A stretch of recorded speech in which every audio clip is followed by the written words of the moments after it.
Welcome to a tour of Paris in the 1700s, one of Europe's greatest cities during a century of elegance, enlightenment, and ultimately revolution. Using advanced AI technology, we'll be transforming centuries-old engravings and paintings into photorealistic scenes, giving you a true sense of what life was actually like in 18th century Paris, France. Throughout the 18th century, Paris was home to about 600,000 people, making it one of the world's largest cities. It was the center of art, philosophy, and culture, home to Voltaire, Rousseau, and the Enlightenment thinkers who questioned everything about how society should work. But behind the grand palaces and elegant architecture lay a city of stark contrasts. While aristocrats lived in luxury along the Seine, most Parisians struggled in crowded, filthy neighborhoods. At the end of this video, we'll also show you images of the French Revolution brought to life. The explosive moment in 1789, when centuries of inequality finally erupted into violence that changed France and the world forever. This is the Seine River looking toward the Ile des Sept, painted in the 1750s by Nicolas Jean-Baptiste Ragon. The Pont Neuf spans the river, though by this time it was already over a century and a half old, completed in 6007. The Seine was a working river, crowded with timber rafts, cargo barges carrying wine from Burgundy, and merchant boats bringing coal and grain to supply Paris's 600,000 inhabitants. The quaysides bustled with stevedores and carters hauling goods through muddy streets. On the right bank stands the Institut des Fosses with its gilded dome built in the 1660s. In the distance lies the twin towers of NRM Cathedral on the Ile d'Aclès, the medieval island that had been Paris's birthplace. But the river was far from pristine. Raw sewage and industrial waste flowed directly into the Seine, creating a powerful stench. Yet Parisians still drew their drinking water from this polluted river. Today, the Seine has been cleaned and the quaysides transformed into UNESCO World Heritage Sites. This engraving by Peter Schenk shows NRAM Cathedral in the early 1700s, the heart of Paris on the Ile des Sept. Construction began in 1163 and took nearly 2 centuries to complete, creating one of the finest examples of French Gothic architecture. The cathedral's iconic twin towers and magnificent rose window dominated the medieval island. Unlike today's open plaza, NRAM was surrounded by densely packed buildings that came right up to its walls. The narrow streets were dark and filthy, covered in horse manure and waste with open sewers creating an overwhelming stench.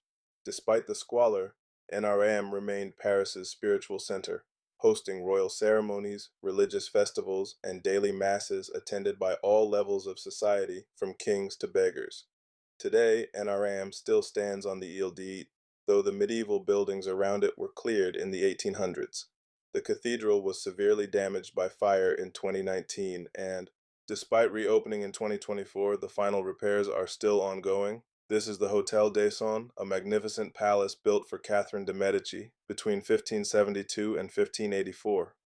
The most distinctive feature was the tall astronomical column tower on the right, a 28-meter high structure designed for astrological observations, as Catherine was deeply interested in astrology. By the 1700s, the palace had passed to the princes of Soissons and housed various nobility, though it was no longer a primary royal residence. The formal gardens featured geometric parts typical of French Renaissance design, creating an elegant oasis in what had become one of Paris's most densely populated districts. The palace was located near Les Halles, Paris's central food market since the 12th century. The surrounding streets were among the city's busiest and filthiest, perpetually covered in rotting vegetables, fish guts, animal blood from butchers, and mountains of horse manure. The stench from the market was overwhelming, and the narrow medieval streets were dark, crowded, and muddy. The contrast between these elegant palace gardens and the squalid streets just beyond its walls was extraordinary. The palace gradually fell into disrepair and was demolished in 1748. Today, the site is part of the modern Les Halles shopping district, with no trace of Catherine de' Medici's magnificent palace remaining. This is the Palais des Templiers, showing the entrance to the headquarters of the Knights of Malta in Paris. Originally built as the European fortress of the Knights Templar in the 11th and 12th centuries, The property passed to the Knights Hospitaller after the Templars were suppressed in 1307. By the 1700s, this neoclassical gateway led into the residence of the Grand Prix of Malta in France, often held by French princes. The temple enclosure was a semi-autonomous zone within Paris, exempt from normal laws and taxes. This special status attracted aristocrats seeking privacy and craftsmen seeking freedom from guild restrictions. The district became famous for workshops producing luxury goods outside guild regulations. The temple's most dramatic moment came during the Revolution when the medieval tower became the prison for King Louis V or XVI and his family in 1792. Napoleon demolished the entire complex in 1808 to 1811 to prevent it becoming a royalist shrine. Today, no trace of this once mighty fortress remains. This is the Feu Sanja, one of Paris's most famous seasonal fairs, held annually for 6 weeks from February to Easter on the grounds of the Abbey of Saint-Empre. The elegant neoclassical galleries housed hundreds of temporary shops selling luxury goods, silk fabrics, jewelry, books, porcelain, and exotic imports. The upper-level pavilion featured theatrical performances including early opera and comedy. All social classes mingled here, aristocrats in elaborate silk coats alongside merchants and street vendors. The covered arcades also housed cafes, restaurants, and gambling establishments, making it essentially a temporary shopping mall and entertainment complex. The fair was suppressed during the Revolution in 1789, and the buildings were demolished in 1813 to 1818. Today, no trace remains of this once magnificent seasonal spectacle. This is the Hotel Douin, a grand aristocratic palace belonging to the Duke of Louvain, located along the Seine on the left bank. The Louvain family were prominent French nobility, and their DUP was created in 1619 for Charles d'Albert, a favorite of King Louis the Farunder XIII. The palace exemplified the lifestyle of French high aristocracy in the 1700s. It featured elegant classical architecture with multiple wings, steep slate roofs, and ornate facades typical of noble residences. Having direct river access was both prestigious and practical. Boats could deliver goods and guests directly to the palace's private landing. These aristocratic palaces contained dozens of rooms for grand entertaining, private apartments, servants' quarters, and formal gardens. The private quays were better maintained than public streets, regularly swept by servants despite heavy pollution from the Seine. By the Revolutionary period, such aristocratic luxury became controversial. Many noble palaces were destroyed during the French Revolution, and the Hôtel Douin no longer exists today. This is the Palace of Versailles, the magnificent royal residence located about 12 miles southwest of Paris. While not technically in Paris, we couldn't make this video about France in the 1700s without covering it. Built by King Louis XIV between 1661 and 1715. He transformed his father's hunting lodge into Europe's largest palace with over 700 rooms, sprawling gardens, and elaborate fountains. The palace was dramatically expanded in the 1680s, creating the massive wings and courtyards we see here. In 1682, he moved the entire French court and government from Paris to Versailles, making it the center of political power. Arriving nobles approached through 3 successive courtyards, the palace's imposing facade growing larger with each step. Inside, thousands of courtiers competed for the king's favor through elaborate ceremonies. On the garden side, formal parts designed by André Leno featured geometric layouts, fountains, and tree-lined promenades where aristocrats strolled in their finest clothing. The gardens were meticulously maintained, though horse manure from constant carriages and the sheer number of people meant conditions weren't as pristine as they appear in paintings. But Versailles' extravagance came at enormous cost, consuming vast tax revenue, while ordinary French people struggled with poverty and hunger. This disconnect between royal luxury and public suffering would eventually fuel the revolution. Today, Versailles remains one of the world's most visited monuments, a UNESCO World Heritage Site attracting millions of visitors annually. This is the Observatoire Paris, one of the world's oldest astronomical observatories still in operation. Founded by King Louis XIV in 1667, construction was completed in 1672. The building was specifically designed for astronomical observation. Its four facades faced the cardinal directions precisely, and its meridian line became the reference for all French maps until the Greenwich meridian became the international standard in 1884. The observatory represented Louis XIV's commitment to science and his ambition to make France the center of European scientific achievement. It housed the newly founded Académie des and attracted prominent astronomers from across Europe, including Giovanni Cassini, who discovered four moons of Saturn from this building. The location was chosen on the southern edge of Paris, away from city smoke, for clearer observation. In the 1700s, this area was still semi-rural, with fields and gardens.